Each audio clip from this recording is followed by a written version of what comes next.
నేను Suma. Welcome to అత్తమ్మ చేతి వంట. హాయ్ అండి, ఈరోజు ఆలు ఆనియన్ కాంబినేషన్లో పకోడీ ఎలా ప్రిపేర్ చేయాలో చేసి చూపిస్తున్నానండి.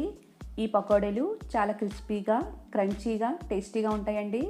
దానికంటే ముందుగా ఎవరైతే మా ఛానల్ సబ్స్క్రైబ్ చేసుకోలేదో సబ్స్క్రైబ్ చేసుకోండి. సబ్స్క్రైబ్ చేసుకున్నాక పక్కన ఉన్న బెల్ ఐకాన్ క్లిక్ చేస్తే నేను పెట్టే ప్రతి వీడియో మీకు నోటిఫికేషన్లో వస్తుంది. ఈ పకోడీ కోసం 2 మీడియం సైజ్ బంగాళదుంపలను తురుముకుని తీసుకుంటున్నానండి.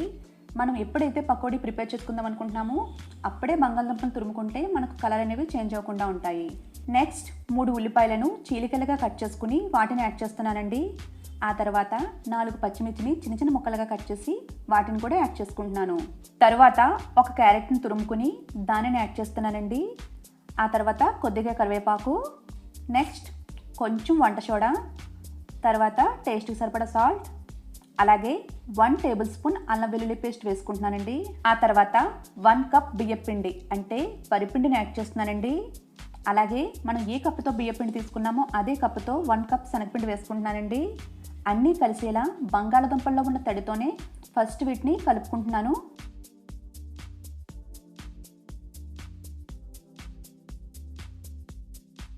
ఈ ఇంగ్రీడియంట్స్ అన్నీ బాగా కలుపుకున్నాక మనకు అవసరం అనిపిస్తే కొద్ది కొద్దిగా వాటర్ యాడ్ చేసుకోవాలండి.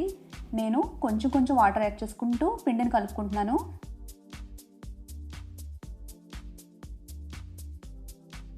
వాటర్ని కొద్ది కొద్దిగా యాడ్ చేసుకుంటూ పిండి కలుపుకోవాలండి.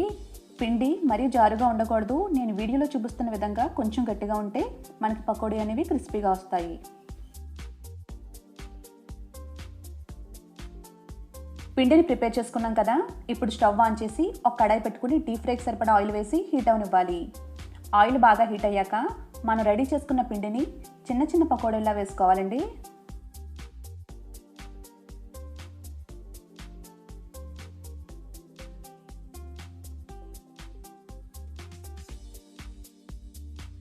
ఈ పకోడీలను ఒకవైపు వేగాక రెండో వైపుకు టర్న్ చేసుకుని మంచి గోల్డ్ కలర్ వచ్చే వరకు వేయించుకోవాలండి.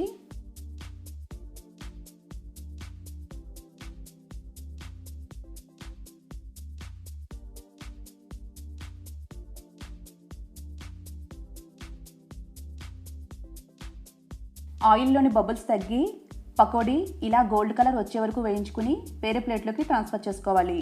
నెక్స్ట్ మనం రెడీ చేసుకున్న పిండిని అంతటిని ఈ విధంగా పకోడీల్లో వేసుకుని గోల్డ్ కలర్ వచ్చే వరకు వేగనివ్వాలి.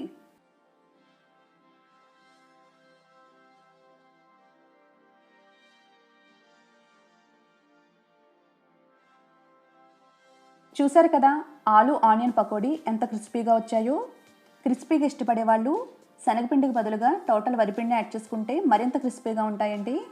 ఈ వీడియో కనుక మీకు నచ్చినట్లయితే లైక్ చేసి మీ ఫ్రెండ్స్కి, రిలేటివ్స్కి షేర్ చేయండి. అలాగే మీ ఫీడ్బ్యాక్ని నాకు తప్పకుండా కామెంట్ చేయండి. ఇలాంటి సింపుల్ అండ్ ఇంట్రెస్టింగ్ రెసిపీల కోసం చూస్తూనే ఉండండి అత్తమ్మ చేతి వంట. ఎవరైతే మా ఛానల్ సబ్స్క్రైబ్ చేసుకోలేదో సబ్స్క్రైబ్ చేసుకోండి, లైక్ చేయండి, మీ ఫ్రెండ్స్కి, రిలేటివ్స్కి షేర్ చేయండి.